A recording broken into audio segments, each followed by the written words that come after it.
сильно тоньше, и на них хорошо заходить в виражи. В хоккейных коньках такие виражи сделать точно не получится, говорит Артур Михеев. Мамадышский спортсмен с 4 лет занимался хоккеем, но пару месяцев назад вышел на дорожку шорт-трека и больше уходить с нее не собирается. Мандраж сначала начинается, а потом, когда выходишь, бежишь, потом как-то уже отпускает и понимаешь, что надо выигрывать.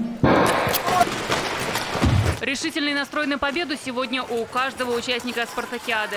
Вот Даниэла Ушакова из Удмуртии не теряет ни минуты перед стартом. В шорт-треке она пока новичок, но уверена, хорошая разминка – это уже половина успеха. Волнуюсь. У меня уже постоянно здесь слезы идут.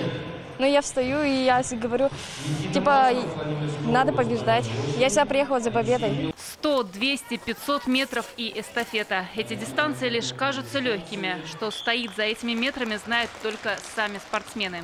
Тренироваться надо. По полчаса? По час. По полчаса.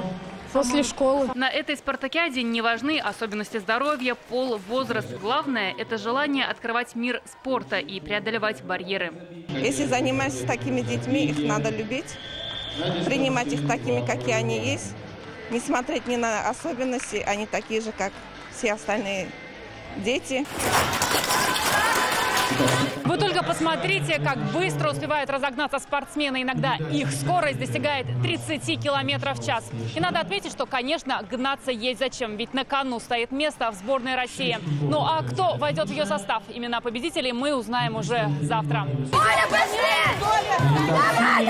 Наталья Мезина, Игорь Романов, ТНВ, Казань.